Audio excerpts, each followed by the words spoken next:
ভিন গ্রহের প্রাণী সম্পর্কে ইসলাম কি বলে? ভিন গ্রহের প্রাণী সম্পর্কে কুরআন ও সহিহ হাদিসে সরাসরি কোনো স্পষ্ট বক্তব্য নেই। তবে পৃথিবী ছাড়াও অন্য গ্রহে জীবনের অস্তিত্ব থাকা অসম্ভব নয়। আর মহান আল্লাহ পবিত্র কুরআনের বহু জায়গায় তার ইঙ্গিত আমাদের দিয়েছেন।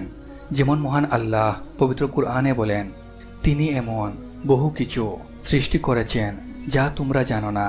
সূরা নাহল আয়াত ৮। এই আয়াত দ্বারা এটাই প্রমাণিত হয় যে মানুষের জ্ঞানের বাইরে বহু সৃষ্টি রয়েছে। সুতরাং এলিয়েন বা অন্য জগতের প্রাণী থাকাটা সম্ভাবনার বাইরে নয়। মহান আল্লাহ আরও বলেন, আসমান ও জমিনে যত প্রাণী আছে সবই আল্লাহকে সিজদা করে এবং ফেরেশতাগণ, আর তারা অহংকার করে না। সূরা নাহল আয়াত ৪৯। এ প্রসঙ্গে মহান আল্লাহ আরও বলেন, ৭ আসমান ও জমিন এবং এ দুয়ের মধ্যবর্তী সব কিছুই তারই পবিত্রতা ঘোষণা করে। আর এমন কিছু নেই যা তার প্রশংসা সহকারে মহিমা ঘোষণা করে না, কিন্তু তাদের পবিত্রতা বর্ণনা তোমরা বুঝতে পারো না। নিশ্চয় তিনি অতীব সহনশীল ও ক্ষমাপরায়ণ। সূরা ইসরা আয়াত ৪৪।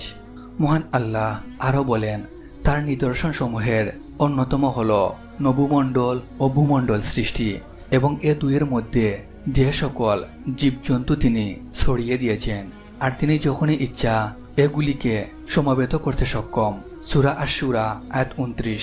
তবে হাদিসে সরাসরি ভিন্ন গ্রহের প্রাণীর বিষয়ে কিছু বলা হয়নি, কিন্তু আরও অসংখ্য আয়াতে মহাবিশ্ব সম্পর্কে পবিত্র আল কুরআনে বলা হয়েছে। সুতরাং উক্ত আয়াতগুলো থেকে প্রমাণিত হয় যে আল্লাহর সৃষ্টি সীমাহীন। কুরআনে এমন কিছু আয়াত আছে যেগুলো থেকে অনুমান করা যায় পৃথিবীর বাইরে অন্য জীবের অস্তিত্ব থাকতে পারে। যদি বিজ্ঞান কখনো তার প্রমাণ দেয়, ইসলাম তার বিরোধিতা করবে না ইনশাআল্লাহ।